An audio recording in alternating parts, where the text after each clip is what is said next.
음, 자, 이렇게 한반도죠?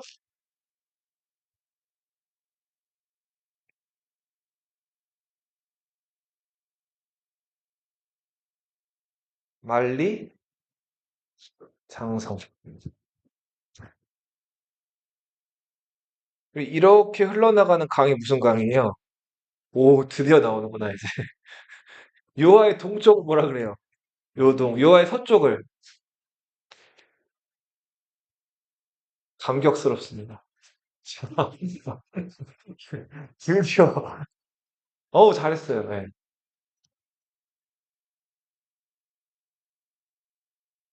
조선이었죠. 높으면 백두산. 이렇게 흘러나가는 강이 무슨 강이에요? 앞, 이렇게 동해바다로 흘러나가는 강이. 무슨 강? 두만강.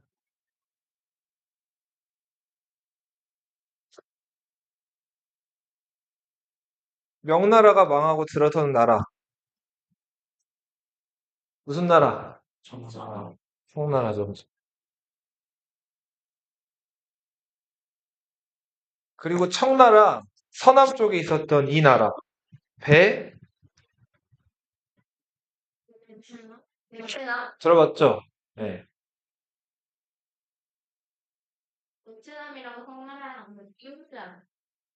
베트남이 우리나라랑 비슷한 처지였어요. 청나라의 지배를 받고 있었어요. 네.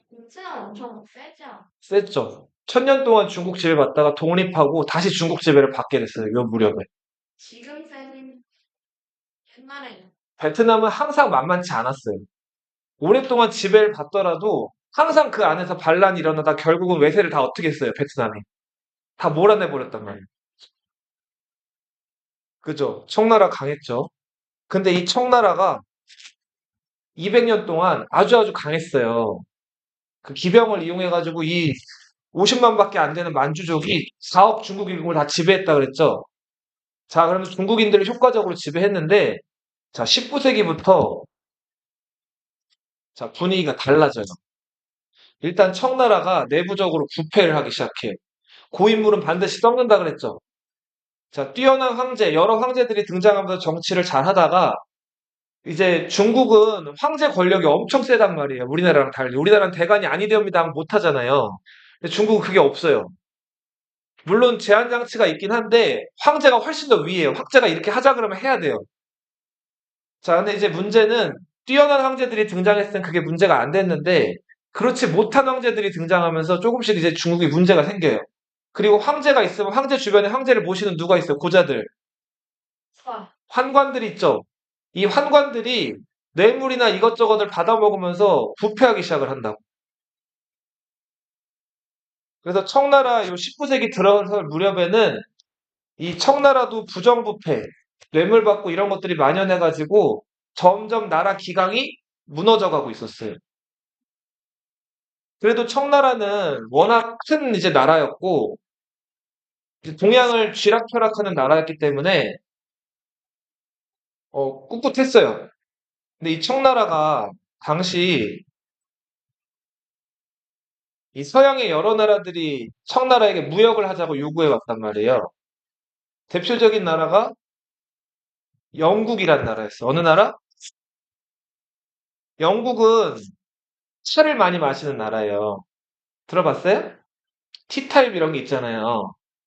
근데 이 차 입이 청나라에서 많이 난단 말이에요. 좋은 차가. 그 영국이 이 청나라로부터 차를 많이 수입해 갔어요.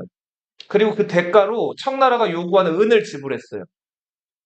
자, 근데 이제 일방적으로 은을 지불하고 차만 사가니까 영국은 무역에서 계속 손해를 봤단 말이에요.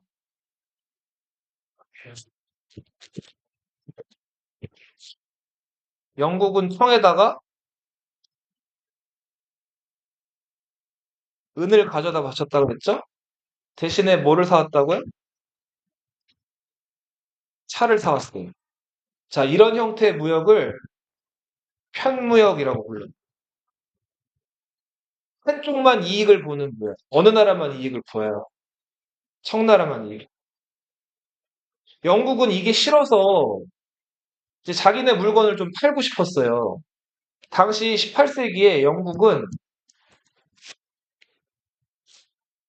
산업혁명이라는 게 시작이 됐어요. 그러면서 기계화 단계에 접어들게 되고 공장에서 물건들을 막 대량 생산하게 되게 된 거예요. 근데 때마침 알게 된 거는 중국이 인구가 많아요. 4억 명이래요. 영국이 기계화 통해서 처음 만들어낸 게 뭘까요? 주로 많이 만들어낸 거. 옷이에요, 옷. 면직물.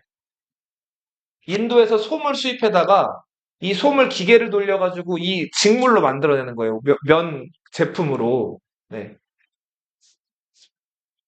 자, 이런 것들을 이제 많이 만들기 시작했는데 이거를 이제 팔 곳이 필요했겠죠? 많이 생산이 되니까. 그죠? 자, 근데 때마침 중국이 눈에 들어왔고 중국에서 이거를 좀 팔고 싶었어요. 근데 중국 사람들이 이걸 샀을까요? 안 샀을까요? 안 사요. 자기들은 전통적으로 옷을 만들어 입었고 영국 옷을 살 이유가 없어요. 그리고 청나라는 황제 국가니까 영국이란 나라는 황제 국가한테 조공바치는 조공국으로서 그 청나라가 요구하는 것들만 사가면 청나라가 요구하는 것들만 가져오거나 그리고 사가면 되는 거예요. 영국은 이게 되게 답답했어요. 그리고 청나라는 무역도 여기 광저우라는 항구에서 아시안 게임 열리기도 했었죠.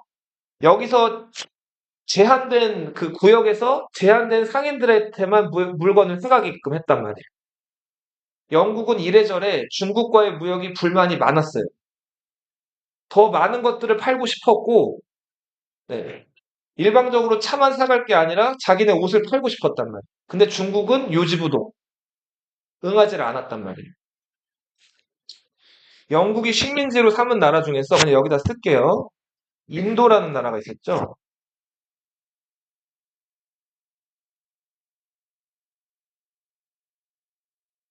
자, 영국이 이 인도에서 아편이라는 걸 길러요. 아편이 뭐 하는 거죠? 마약이에요, 마약. 네. 그 양귀비라는 꽃이 있어요. 중국 그 양귀비처럼 아름답고 치명적인 매력이 있다고 해가지고 그 양귀비 꽃이 있는데 그 양귀비 꽃의 그 수액, 진액, 그 열매 이런 것들을 잘 추출해가지고 이거를 그 이렇게 말려 놓으면은 여기다 불 붙여가지고 그 담뱃대에 넣어서 피우면 이게 환각 효과가 있다. 자, 인도에서 영국이 뭘 길렀다고요? 마약, 아편을 기른단 말이에요. 자, 청나라가 영국과의 무역에 대해서 그 허용을 안 해주니까 인도에서 몰래 아편을 재배해서 어디로 집어넣었을까요? 청나라에 판매를 하는. 청나라 공식적으로 모르게. 자, 아편은 굉장히 비싸요. 그러면은 청나라에서 아편을 은을 주고 샀겠죠? 이 차무역에서 생긴 은 적자를 인도에서 아편을 재배해서 청나라에 넘긴 다음에 영국으로 다시 은을 빼오는 거예요. 자, 이게 영국이 청나라에게 했던 이름하여 무슨 무역? 삼강무역이에요. 무슨 무역?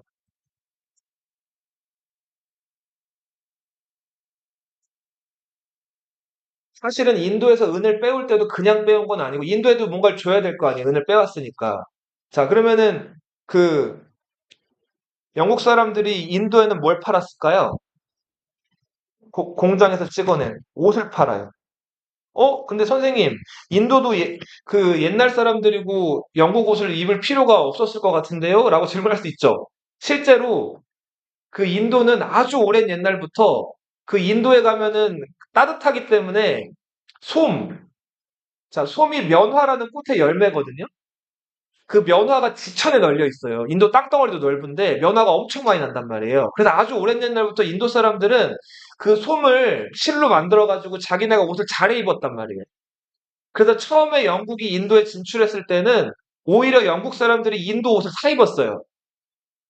근데 영국 사람들이 이제 기계를 만들어내게 되면서 이제 인도산 솜을 오히려 수입해다가 그걸 옷을 만드는 거예요.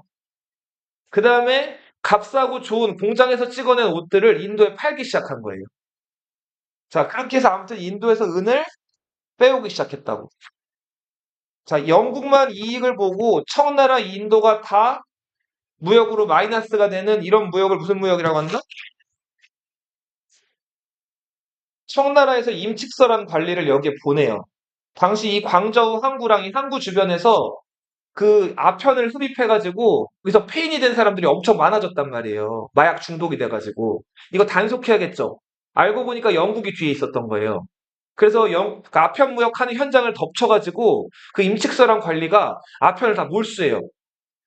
그 다음에 아편을 불에 태우게 되면은 그 아편 찌꺼기나 이런 게 남아가지고 이게 다시 재활용될 수가 있기 때문에 이걸 태우지를 않고 아편이 뭐에 약하냐면 소금이랑 그 석회에 약해요. 그래서 이 광저우 앞바다 그 바닷가에서 그 소금으로 호수를 만들어요. 바닷물 이렇게 막으면 소금 호수가 되잖아요. 여기다가 아편을 다 집어 넣은 다음에 석회를 부어요. 그래서 아편을 다 특이한 방식으로 소각을 시켜버린다고. 자, 근데 영국 입장에서는 아편 자체가 엄청 비싼데 이거 다 뺏겨가지고 소각당했죠. 열받았겠죠. 그래서 영국이 이거를 빌미로 해서 쳐들어온다고 청나라를. 맞아요. 이게 몇 차 아편 전쟁? 네, 이게 아편 전쟁. 청나라는 오랑캐가 그래봤자 영국 저 푸른 눈에 노란 머리 코쟁이들 얼굴만 허여멀건해가지고 별거 아니겠지 했어요. 근데 영국은 이때 공장에서 이제 철 같은 것들 이제 합판으로 만들어가지고 기계나 무기 같은 것들을 막 생산하고 있었단 말이에요. 그리고 그 무기를 배에다가 장착을 하고 왔어요. 자, 기관총, 대포. 자, 공장에서 만들어진 화력이 어마어마한 배들을 데리고 와가지고 당시 청나라 배는 나무로 만든 배였단 말이에요. 활 쏘고 상대가 됐을까 안 됐을까요? 자, 완전히 이 남쪽 항구 지역을 불바다로 만들어요. 그리고 영국이 청나라에게 조약을 강요하는데 중국의 남쪽 수도 난징에서 체결된 이름하여 난징 조약이에요. 청나라가 그 푸른 눈의 오랑캐 영국한테 무릎을 꿇은 거예요. 이 난징 조약에서 막대한 배상금을 영국에게 지불해야 됐고 5개 항구를 청나라에 청나라가 영국에게 넘겨주게 됐어요. 네. 개항하게 됐죠. 항구를 열었다는 뜻이에요. 광저우에서만 무역할 수 있다가 광저우 말고 나머지 5항구에서도 이제 무역을 영국 사람들이 할 수 있게 된 거예요. 그리고 더 굴욕적이었던 건 땅을 뺏겼어요. 이때 청나라가 영국에게 넘긴 땅, 혹시 들어봤는지 모르겠는데 홍콩이라는 땅 들어봤어요? 홍콩이 이때 할양이라고 하는 건 나라 대 나라 간의 땅을 떼어주는 걸 할양이라고 불러요. 자, 청나라가 영국에게 이때 홍콩을 넘겨주게 된다. 이게 1842년. 그리고 이 홍콩은 언제 반환됐냐면 1997년까지 영국 땅이에요. 무려 155년 동안 영국이 지배를 하게 되죠. 자, 난징 조약으로 항구도 여러 개 열어젖히게 되고 영국이랑 이제 영국이 자기들이 좀 원하는 대로 무역을 더 많이 할 수가 있게 되는데 여전히 청나라 사람들은 영국 옷을 사 입어요, 안 사 입어요? 안 사 입어요. 사 입을 이유가 없어요. 자, 영국 입장에서는 화가 나죠. 어떻게 하면 저 청나라 사람들이 우리 옷을 더 살까? 자, 항구를 더 열어젖히고 더 무역을 하게끔 만들어야겠다. 자, 그래서 핑곗거리를 찾아요. 다시 한번 청나라를 무릎 꿇게 하기 위해서. 자, 당시에 영국 배 중에서 에로호라는 배가 있었어요. 에로는 에로우다, 에로우. 에로우가 뭐예요? 화살이죠. 이제 에로우, 화살호라는 배가 있었는데 이 배가 영국 배였는데 다 낡아가지고 버려졌어요. 근데 이 버려진 배를 중국 해적들이 자, 가져다가 조금 고쳐가지고 이걸 썼어요. 자, 근데 이 배는 영국 배였기 때문에 영국 깃발이 달려 있었단 말이에요. 자, 근데 해적들이 이 배를 막 타다가 이 영국 깃발을 끌어내린 다음에 영국 깃발을 다 찢어버렸어요. 근데 영국이 자기네 깃발, 자기네 배를 훔쳐가지고 자기네 배 깃발을 훼손했다고 해서 자기네 나라에 대한 모독이다. 자, 이래가지고 청나라에다가 선전포고를 해요. 근데 또 청나라를 호시탐탐 노리고 있던 나라가 있었는데 그 나라가 프랑스란 나라였어요. 자, 프랑스는 이 청나라에 천주교, 기독교를 퍼뜨리고 싶었던 거예요. 또 때마침 프랑스 선교사들이 북경에 많이 와 있었는데 이때 북경에서 프랑스 선교사들이 제사 이런 거 거부한다는 이유로 목이 잘려요. 자, 안 그래도 호시탐탐 청나라를 쳐들어올 기회를 엿보고 있던 프랑스가 영국이랑 손을 잡고 같이 청나라를 쳐들어와요. 자, 이게 몇 차 아편전쟁? 2차 아편전쟁. 자, 이때는 영국 프랑스 배가 이 바닷가를 거슬러 올라가서 어디까지 쳐들어갔을까요? 국경까지 쳐들어간단 말이에요. 베이징까지. 자, 청나라 황제 한풍제가 안 잡히려고 만리장성 넘어 도망쳐요. 그리고 박지원이 갔던 데 어디예요? 열하로 도망가요. 그리고 여기서 열받아서 스트레스 받아서 황제가 죽어요. 그리고 영국 프랑스 군대가 국경을 함락시킨 거예요. 베이징을 함락시켰다고. 자, 이런 위기를 당시 동양 사람들은 뭐라고 불렀냐면 서양 세력이 동쪽으로 점점 접근한다. 뭐라고 불렀다고요? 자, 청나라, 중국은 당시 동양 사람들한테 가장 강력하고 가장 힘센 나라였어요. 중심이었다고. 근데 그 나라가 그동안 알고는 있었지만 오랑캐라고 무시하던 저 외국인들한테 지배를 당한 거예요. 동양에 있는 베트남, 조선, 몽골 여러 지역의 지식인들이 다 일본도 마찬가지고 크게 충격을 받게 됩니다. 자, 그런 위기, 그런 상황을 우리 뭐라고 부른다고? 서양 세력이 동쪽으로 점점 접근한다는 뜻이에요. 자, 황제가 죽으면서 황제의 아들이었던 동치제가 새로 즉위하는데 언제까지 열하에 있을 수가 없죠. 국경으로 돌아가야 될 거 아니에요. 근데 영국, 프랑스가 지배하고 있잖아요. 자, 청나라 쪽에서 영국, 프랑스랑 어떻게든 화해를 하고 이걸 좀 일단락을 하고 싶었는데 영국, 프랑스랑 외교를 맺어본 적이 없어요. 그래서 영국, 프랑스랑 청나라 사이에서 어떤 나라가 중재를 서요. 자, 이 나라는 땅덩어리가 엄청 커가지고 한쪽은 유럽이고 한쪽은 아시아예요. 러시아란 나라가 여기서 중재를 선단 말이에요.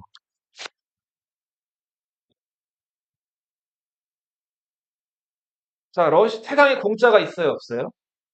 국제사회에서는 더욱더 공짜는 없단 말이에요. 러시아가 청나라와 영국, 프랑스 사이에 이 조약들, 베이징 조약이라는 조약이 체결되는데 이게 체결되는데 중재를 서면서 땅덩어리를 가져가요. 그 땅이 이 땅이에요. 바다에 인접해 있다고 해가지고 인접할 연, 바다 해자 써가지고 연해주라는 땅이에요. 자, 러시아가 여길 차지하고 나니까 괜찮은 거예요. 일단은 러시아만큼 춥지를 않아요. 러시아는 너무 추워가지고 러시아 수도 그 모스크바 근처의 바다들은 자, 이게 여름에도 얼어요. 너무 북쪽이라 가지고. 자, 바다가 얼면 큰 배가 바깥으로 나갈 수가 있어요? 없죠. 쉐빙선이라고 해가지고 얼음을 깨는 배가 그 백기를 만들어 준 다음에나 어렵게 나갈 수가 있는데 불편하고 굉장히 돈도 많이 든단 말이에요. 얼지 않는 항구, 얼지 않는 항구를 부동항이라고 불러요. 뭐라고요? 러시아는 부동항을 원했는데 그 부동항으로 그 연해주가 굉장히 만들기가 적합했단 말이에요. 그래서 여기다가 도시를 하나 만들어요. 그 도시가 블라디보스토크라는 도시예요. 자, 블라디보스토크 해석을 해볼게요. 블라디가 러시아어로 정복하다라는 뜻이에요. 보스토크는 동쪽이란 뜻이에요. 정복하다. 어디를? 러시아 입장에서는 그냥 이 기지를 만든 게 아니겠죠? 침략의 의도가 다분하죠? 자, 이런 상황에서 우리 조선과 러시아란 나라가, 모르던 러시아란 나라가 국경을 맞닿게 돼요. 이제 러시아가 더 남쪽으로 내려올지 모른다는 위기의식이 점점 커졌겠죠? 요 무렵에 집권자가 철종에서 고종으로. 고종은 어렸기 때문에 누가 최고 집권자였다? 흥선대원. 그리고 19세기 때부터 이 영국이나 프랑스 배들이 서해, 남해, 동해를 왔다 갔다 했단 말이에요. 자, 이런 배들을 조선 사람들은 이양선이라고 불렀어요. 이는 달을 이, 양은 무슨 양자라 그랬어요? 모양 양자라 그랬죠? 다른 모양의 배. 조선 배는 나무로 만든 배, 뭐 이런 돛을 단 배였는데 이 배들은 돛도 없어요. 자, 배가 다 철갑을 둘러놨어요. 그리고 배 위에 대포가 달려 있어요. 네. 그리고 뻥뻥 한포 사격을 하면 그 소리가 막 천둥 같아요. 자, 네 개의 섬으로 구성된 이 나라. 일본이라는 나라가 있었죠? 도요토미 히데요시가 조선을 침략했잖아요. 근데 무리했죠. 결국은 히데요시가 죽으면서 철수를 명령해서 임진왜란이 끝났죠. 그 다음에 히데요시의 아들 히데요리랑 2인자였던 도쿠가와 이에야스가 일본 전체를 놓고 승부를 벌였는데 도쿠가와가 이겼죠. 도쿠가와가 에도라는 곳에 중심을 둔 무슨 막부를 열었다? 에도 막부를 열었다. 도쿠가와 이에야스의 자식들이 이어간 막부라 그래서 무슨 막부? 도쿠가와 막부라고도 해요. 이 에도가 지금의 어디다? 일본의 수도? 도쿄라는 곳이죠. 일본 정치 시스템은 독특해요. 일본의 최고 전통적인 통치자는 누구죠? 천황이라고 부르죠. 우리 조선에서는 뭐라고 불렀어요? 일왕이라고 불렀죠. 천황을 일본어로 하면 뭐라고 쓰죠? 덴노라고 불러요. 이 천황이 신하들을 데리고 이제 이끄는 정부를 조정이라고 불러요. 뭐라고 부른다고요? 조정. 그런데 독특하게도 이 천황은 12세기, 12세기면은 아주 한참 예전이죠. 고려시대 때나 가는 얘기인데, 예, 1100에서 200년 사이죠. 그 시기에 이미 실권을 잃어서 당시 일본에는 자, 우리 칼잡이들 뭐라고 불러요? 네 글자로. 일본은 사무라이들이 이제 권력을 가진 나라예요. 이 사무라이 중에서 제일 힘센 사무라이 집단이 천황을 허수아비로 만들고 이제 권력을 독차지하게 된다. 그래서 여러 그 사무라이들 중에서 힘이 제일 센 사무라이를 천황이 이렇게 불러요. 쇼군이라고 불러요. 한자로 쓰면 정의대장군.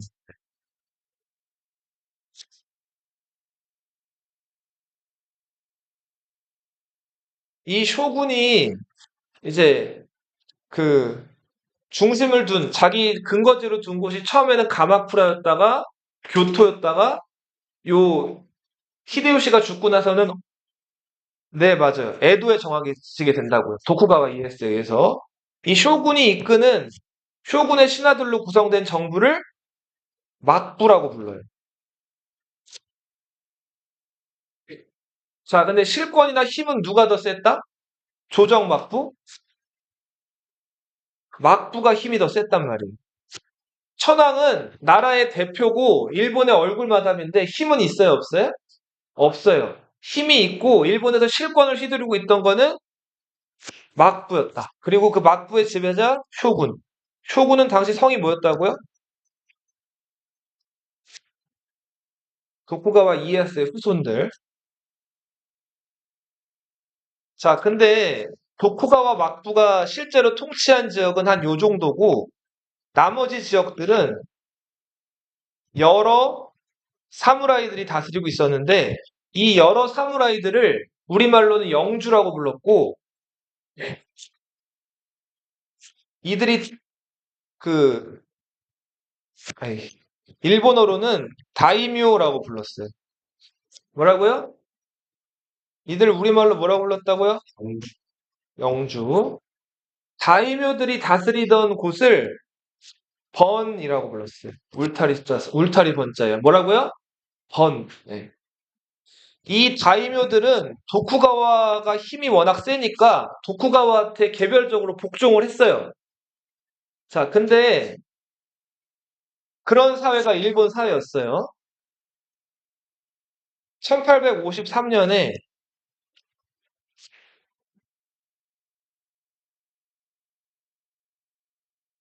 자, 미국 배가 일본 항구 요 에도 막부의 수도였던 에도 지역의 항구 우라가 항구를 기습하는 사건이 벌어져요. 이게 1853년에 벌어진 흑선 내항이에요. 당시 그 미국 배가 이 표면이나 그 갑판이 다 까만색 그 담배 원료 타르로 칠해져 있었기 때문에 일본 사람들 보기에는 이 배가 그냥 까만 배였단 말이에요. 흑선이 이 도쿄 항구를 기습을 한 거예요.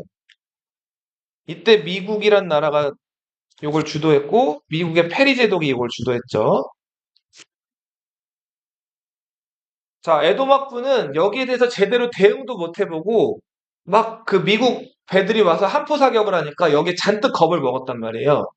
그래서 미국이 요청하는 대로 자, 항구를 미국한테 열게 돼요. 자, 그래서 1854년 미일 화친 조약이라는 게 체결돼요. 자, 일본이란 나라는 어느 나라에게 처음에 문호를 열었다? 미국이란 나라에게 문호를 열게 된 거예요. 그래서 미국과 이제 교류를 하게 됐어요. 근데 이거 원해서 한 거예요? 원하지 않았죠. 근데 미국의 힘에 굴복을 한 거란 말이에요. 미국의 그 대포나 배들이 너무 무서워가지고. 그리고 일본 사람들도 듣고 있었던 게 있었는데 요거보다 10년 전에 중국에서 자, 청나라가 영국한테 어떻게 됐어요? 산산조각이 났단 말이에요. 자, 그걸 보고도 무서운 게 있어가지고 미국이 요구하는 것들에 대해서 굴욕적으로 웬만한 걸 다 들어주게 된다. 이어서 미국이 하자는 대로 무역에 대한 조약을 체결해요.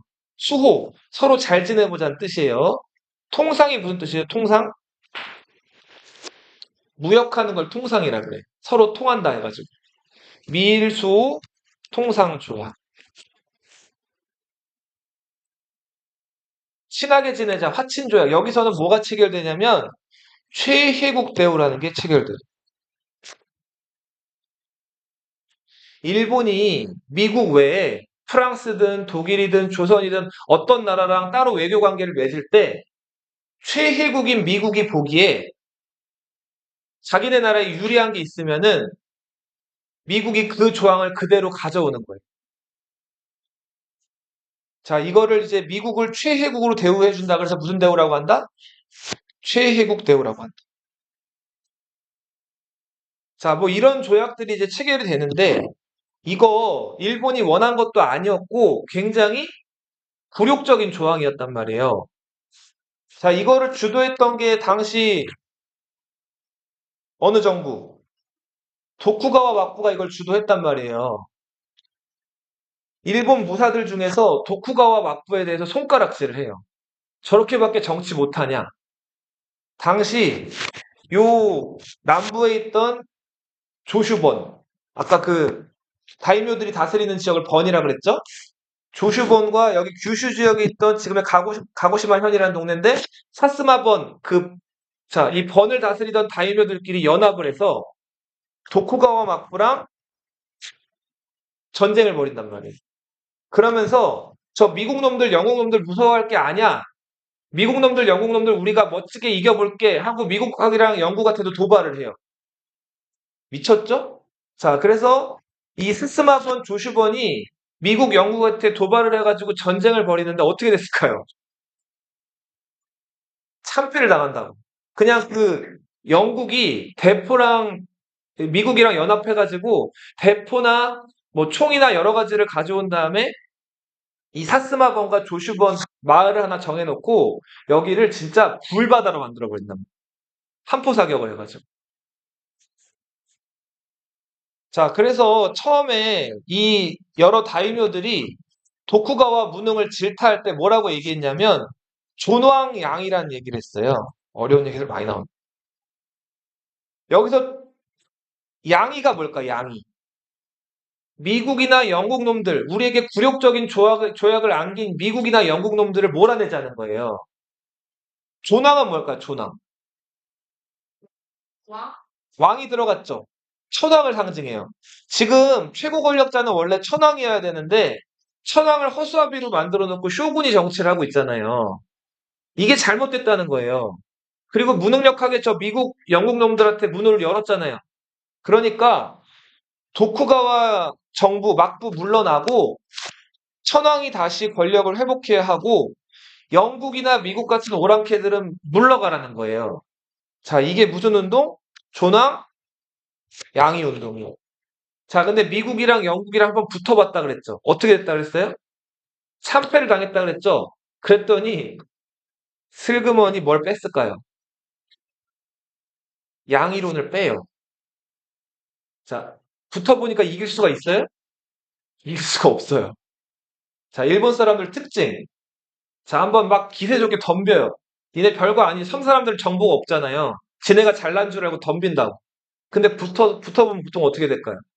깨지겠죠? 자, 깨지고 나서부터 일본 사람들은 어떻게 할까요? 납작 엎드려요, 납작. 한번 외부 세력이랑 맡아 붙어보고 지잖아요? 일본 사람들은 자존심을 더 안 부리고 보통 납작 엎드려요. 그 다음에 그걸 어떻게 할까? 자기 걸로. 만든다고. 그죠? 일본이 예전부터 그래왔어요. 네. 요 당시 때는 오랫동안 평화가 지속됐기 때문에 미국이나 영국의 그 공장에서 만든 기계나 무기를 당해낼 수는 없었죠. 한번 붙어보니까 도저히 이길 수가 없는 거예요. 그래서 뭘 뺐다고요? 양이론을 빼요. 그럼 이제 뭐만 남았어요? 조나우론만 남았죠. 저 무능력한 도쿠가와 막부를 타도하자. 그리고 원래부터 일본의 그 최고 우두머리였던 누구에게 권력을 돌려주자? 근데 이거 천황을 위해서일까? 그쵸? 맞아요. 이건 명분이죠, 말 그대로. 천황을 얼굴마담으로 세워놓고 자기들이 도쿠가와를 몰아내고 권력을 장악할 명분으로 요걸 내세운 거예요. 그리고 온 힘을 끌어모아서 에도 막부랑 전쟁을 벌인다고. 여기서 누가 이겼을까요? 에도 막부가 지죠. 네. 네. 이 다이묘들이 이긴단 말이에요. 자, 그래서 조슈번과 사스마번 중심으로 이 에도 막부를 몰아내고 그들이 얘기했던 것처럼 누구에게 권력을 다시 돌려주게 돼요? 명목상으로? 일본 천황에게 권력을 돌려주게 된단 말이에요. 이때 일본 천황 때 연호가 메이지라는 연호였어요. 메이지. 자, 그래서 메이지 천황을 앞세운 이 뒤에 있는 그 범벌 세력들의 개혁을 뭐라고 부른다? 메이지 유신이라고. 1868년. 자, 명목상으로는 천황이 권력을 다시 회복을 했어요. 그래서 다시 일본의 최고 통치자가 되는데 여전히 실권은 있다 없다?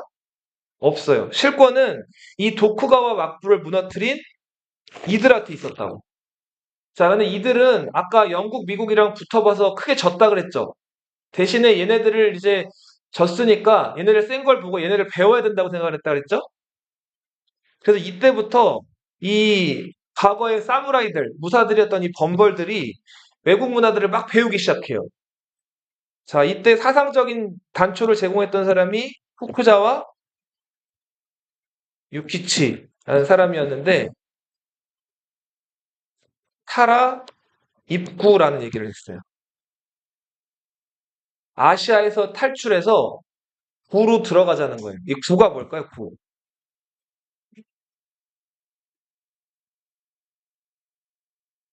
네. 자, 이거 뭐예요, 이거? 유럽이죠. 근데 중국 사람들은 이걸 유럽으로 안 읽고 뭐라고 읽었냐면 구라파라고 읽었어요. 이걸 뭐라고 읽었다고요? 구라파로 읽었다고. 여기서 구는 뭘 상징해요? 유럽을 상징한다고. 아시아에서 탈출해서 어디로 들어가자? 유럽 문화를 받아들이자 이거예요. 영국이나 프랑스 이런 나라 문화들을. 자, 이렇게 해서 열심히 영국이나 프랑스를 모방해가지고 개혁들을 시도해요. 당시 이와쿠라 도모미라는 사람이 중심이 돼가지고 유럽이랑 미국이랑 당시 이제 산업혁명하고 막 발전하고 있는 나라들을 한 번 3년 동안 쭉 둘러보고 온단 말이에요. 이 사절단이 이와쿠라 사절단이에요. 메이지 유신을 이끌었던 그 무사들 중에서 핵심들이 일본 벗어나서 해외여행을 쭉 하고 돌아와요. 자, 여기서 뭐 철도, 자, 막 영국이나 프랑스 같은 데 보니까 철길을 깔아놓고 스틱폭하는 기차들이 막 왔다 갔다 하고 있는 거예요. 스탄을 막 퍼부으면서. 자, 그러면서 무거운 것들을 막 효율적으로 막 나르고, 자, 그리고 우편제도, 주소 같은 것들이 만들어져가지고, 자, 우편제도, 이런 것들이 발달되면서 사람들한테 막 편지도 잘 보내고, 그리고 나라에 있는 남자들을 다 주민등록해가지고, 얘네들한테 편지를 보내서 군대로 또 불러오기도 하고, 그리고 엘레멘터리 스쿨, 무슨 학교예요? 초등학교. 네. 미들 스쿨, 뭐예요? 네, 하이스쿨. 자, 6, 3, 3. 6학년, 3학년, 3학년. 이런 합제가 만들어져가지고, 자, 이 신분에 관계없이 사람들을 나이가 딱 차면은 다 교육을 시키는 거예요. 의무 교육이라고 들어봤죠? 지금 너희들 받고 있죠? 자, 이런 것들 서양에서 하고 있는 것들을 막 배워오기 시작해요. 이때 이와쿠라 사절단이 3년 동안 유럽을 도는데, 유럽이랑 미국을, 이때 참여했던 사람인데, 이름 들어봤을 거예요. 이토? 네. 많은 것들을 해외 나가서 배워온단 말이에요. 그죠? 안중근에서 죽었죠.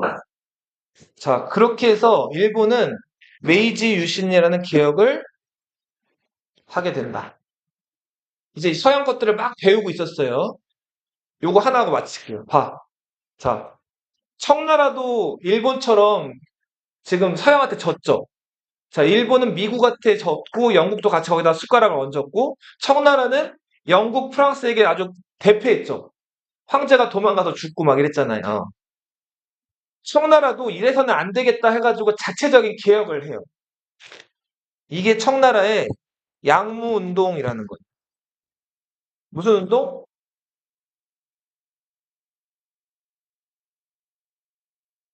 자, 양무운동의 핵심은 중체서용이에요. 중국의 몸뚱아리, 중국의 기본적인 골격, 유교 문화 이런 것들은 유지를 하고 서양의 용, 필요한 것들만 가져온다는 거예요.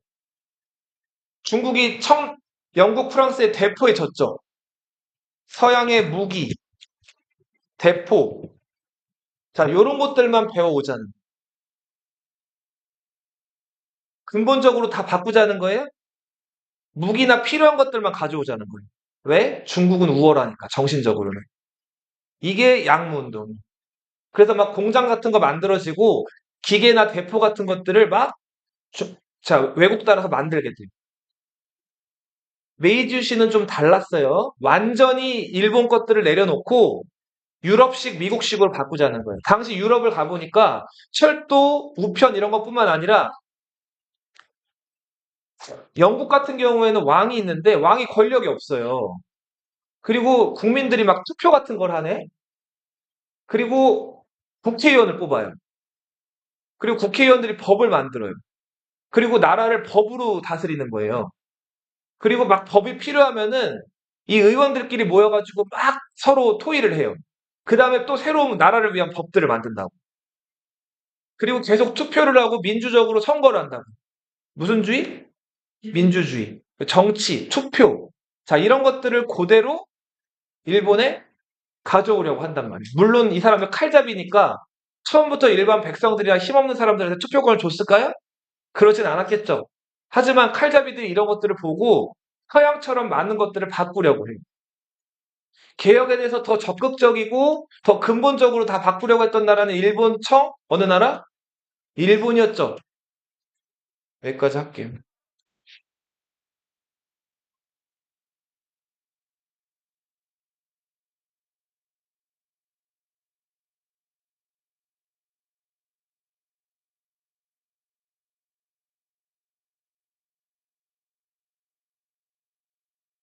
페이지 26번.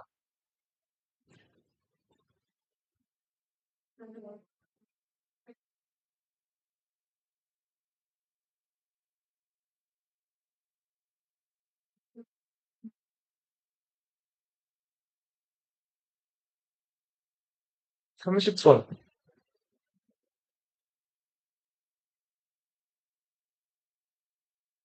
31번. 넘어가세요.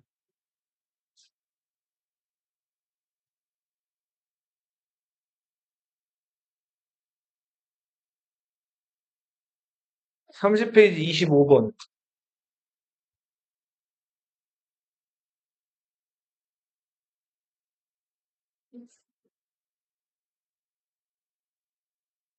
넘어가세요.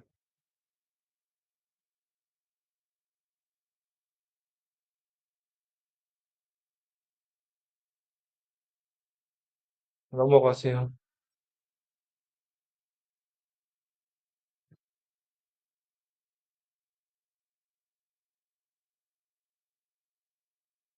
55페이지 28번.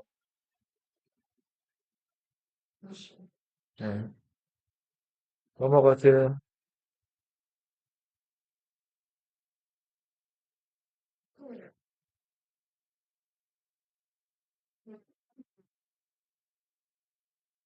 65페이지 19번.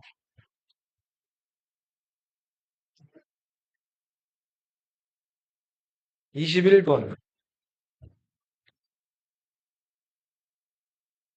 27번.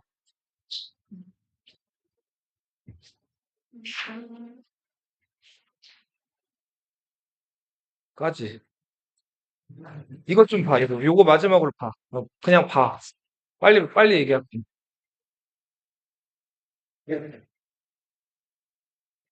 자, 정조가 수원화성 건너기 위해서 만든 배달이에요.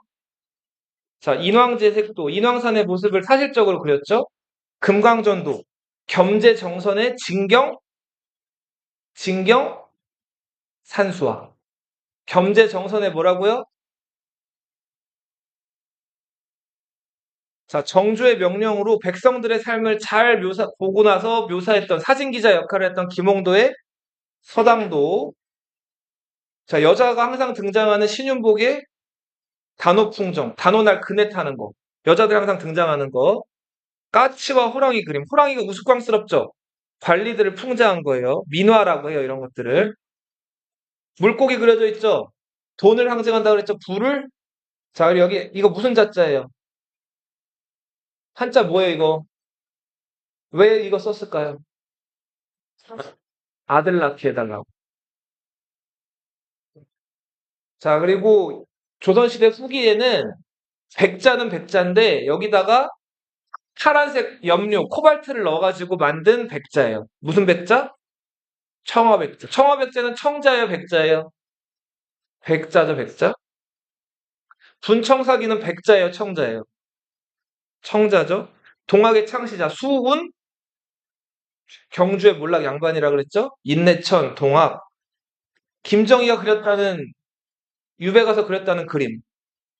세한도. 네, 절개를 상징하는 세한도. 김정희는 무슨 채로도 유명해요? 추사채. 네.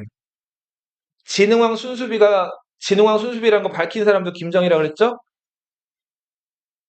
자, 긍제 김득신의 노상 알현도. 노상은 길거리를 얘기하고 알현이라고 하는 거는 아랫사람이 윗사람을 이렇게 아주 풍성하게 만나는 걸 알현이라고 하거든요. 양반은 지금 어디 위에 있어요? 나귀 위에 타고 있죠? 그리고 평민들이나 하인들은 지금 허리를 어떻게 하고 있어요? 숙이고 있죠? 이렇게 숙이고 있죠? 노상 아련 양반들의 어떤 모습들을 보여주고 있고요. 김홍도는 풍속화를 많이 그렸다 그랬죠? 농가리, 자, 소들이 밭을 가는 거, 쟁기가리 이런 것들, 풀무지라는 거, 대장장이, 예. 대장간 모습을 그린 김홍도. 조선 후기에 많이 유통됐던 도는 여기까지.